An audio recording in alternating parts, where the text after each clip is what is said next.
Olá, a Comissão de Agricultura aqui do Senado Federal recebeu a visita de uma missão oficial da Rússia, uma oportunidade para trocar ideias e assinar também com novas perspectivas comerciais. Quem conversa conosco sobre o assunto é o senador Blairo Maggi. Senador, muito obrigada pela sua presença aqui no nosso programa. Como a gente dizia antes de começar a gravar, que coisa boa falar sobre relações comerciais com o país europeu numa época em que a Europa está passando por tantas dificuldades. Quer dizer, a possibilidade de afinar essas relações comerciais é sempre boa, né? É sempre muito boa e demonstra claramente que muitos reclamam que o Brasil é um país agrícola, mas qualquer país do mundo, antes de ser uma potência industrial ou bélica ou qualquer outra coisa, ele foi uma potência agrícola, né? E o Brasil, nesse momento em que a crise é enorme, ainda os países procuram o Brasil porque nós somos um grande fornecedor de matérias-primas, de alimentos mesmo, né, para as populações do mundo. E o que o parlamento russo veio fazer hoje, junto com a área comercial deles, foi estreitar esses laços com o Brasil. Eles visitaram o nosso ministro da Agricultura, nosso Ministério da Indústria e Comércio, estiveram conosco aqui no Senado na Comissão de Agricultura, onde nós tivemos a oportunidade de debater alguns entraves, alguns problemas que a gente observa no dia a dia das nossas operações com a Rússia. Quais são Mas eles? o importante é a gente perceber que o russo tem interesse, né, em continuar comprando produtos brasileiros. Por exemplo, a Rússia compra muita carne suína brasileira, compra carne bovina, compra muito soja e milho também. Então são produtos que nós temos muito grande, ou fartamente, na nossa produção. Também frangos, né? Eles são grandes importadores hoje dos Estados Unidos e eles vêm diminuindo essa relação comercial com os Estados Unidos e crescendo com o Brasil. Então a presença dos senadores russos hoje aqui na nossa comissão foi de grande importância para a gente estreitar mais esses laços e nós dizermos para eles, olha, nós temos aquilo que vocês precisam, né? Nós temos os alimentos que vocês precisam, nosso preço é um preço justo, é um preço de mercado. Agora, queremos a preferência de vocês, né, para o Brasil na hora que vocês forem comprar esses produtos. E quero crer eu, né, que a vinda deles aqui é um sinal, é um gesto de boa vontade para com o mercado brasileiro. Senador, com essa crise europeia, como é que ficam as relações comerciais? A gente sente aqui no Brasil, para exportação de alimentos, já sente algum efeito?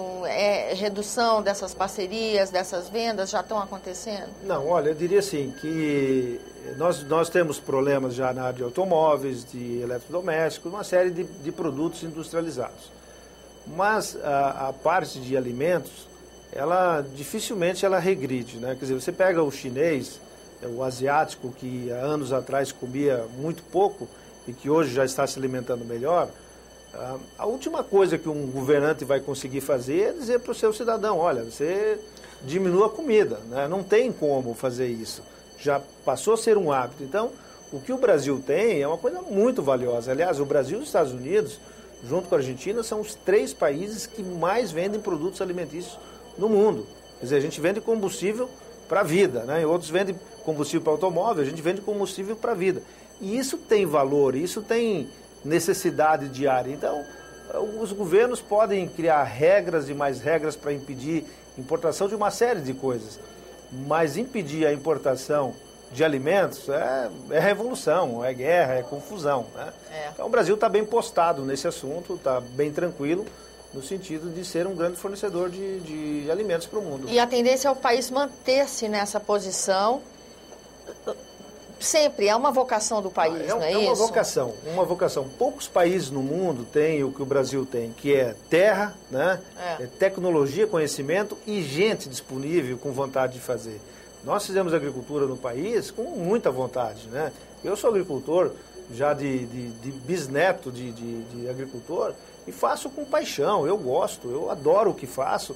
E cada produtor brasileiro, grande, pequeno, médio, ele faz isso também com paixão, porque ele sabe que além de ser a forma dele ganhar a vida, alimentar a família dele, estruturar a sua família, está fazendo uma coisa boa, né? Está fazendo uma coisa agradável, que é fornecer alimentos para a população brasileira, para e para o resto do mundo também. E com relação à sustentabilidade, a gente encerrou aí um evento mundial, um fórum que debateu essa questão, preocupado com o meio ambiente, Rio+20. Como é que está a agricultura brasileira com relação à sustentabilidade, à economia verde? Nós estamos migrando cada vez mais para essa preocupação, produzindo com preocupação com o meio ambiente? Eu diria que o Brasil é um líder disso, né? Fala-se em ambiente sustentado, produção sustentável, sustentação verde. O Brasil é líder nisso, é professor nisso, está dando exemplo ao resto do mundo de como fazer, como continuar aumentando a produção sem abrir novas áreas, né? E sendo competitivo em mandar essas mercadorias tanto para a Europa quanto para a Ásia, para o mundo inteiro.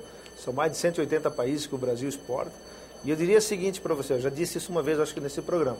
Se o Brasil fosse cobrar dos países de fora as mesmas regras ambientais que nós temos aqui internamente, nós não importaríamos 1 quilo de feijão de lugar nenhum. Porque ninguém tem o que o Brasil tem nessa área da economia verde e de ser autossustentado, né, sem a agressão do meio ambiente. Então nós somos, assim, nós não temos nada que esconder, pelo contrário, a gente tem muito que ensinar os demais países que não fazem o que a gente faz hoje. O nosso novo Código Florestal, mesmo com as alterações que vêm com a medida provisória em função dos vetos da presidenta Dilma, preocupam o setor?